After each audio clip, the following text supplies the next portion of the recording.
Good morning. In the 20th century, the start of the 20th century, there was this great big new environment of art and artists who did all new kinds of things. In dance, in music, in all kinds of art forms. And the desire to innovate was predominant. And all people were off the beaten track. And one of them is this man behind me, Henri Matisse, who was very ill at this moment, but still in the year 1950, making new art forms with his scissors. Multicultural forms on big canvases. And there was a lot of opposition against him and his art form because they thought it was old-fashioned, it was not innovative, it was decorative, not art. He became one of the most important artists of the last century, at least in my perspective. Now you might be thinking, this is the Chief Inspector of Healthcare talking about Matisse. What's he going to do? Well, let me tell you. Of course, I have a keen interest in art because I'm a former nurse but also an art historian. But the topic of avant-garde, of the vanguard, of the new is very important for my talk now. Because today, in the first 10 years of this decade, the 21st century, we see also new, innovative, border-changing new things.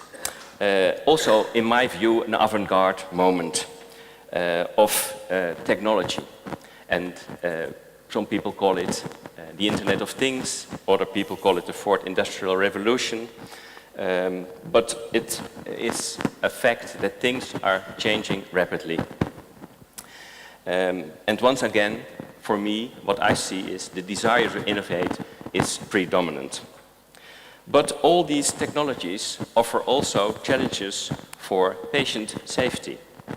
Because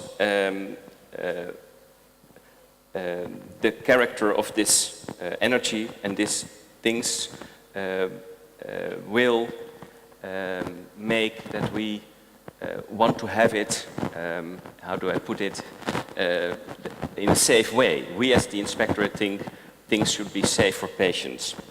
And in this time of the era, unlike in the early phases of the 20th century, I was not there, but I sensed the same energy, and now we're here all to witness it. But how does this affect the role of the inspectorate? As I said, patient safety is very important for us, and it's our main responsibility. We are involved in society. We see all these new things, and we assess it based on existing laws and regulations. And existing laws and regulations are by nature conservative. So they are not innovative, and they might ask questions which do not help you in your innovative things.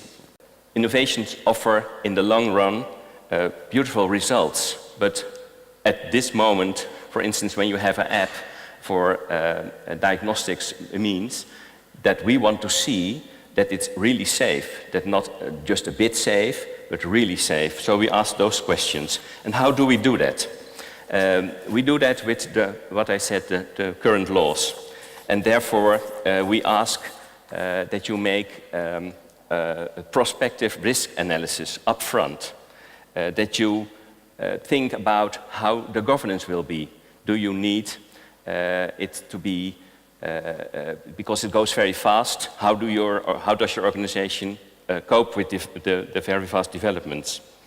And in case of standardization, how can you be sure that in the whole chain of care it is properly in place?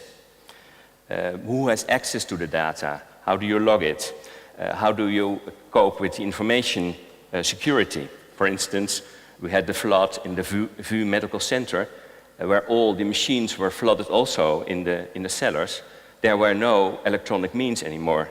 But how are you sure that when you have to deport your patients outside, that they know, everybody knows in the other hospitals, what is really the matter with these patients?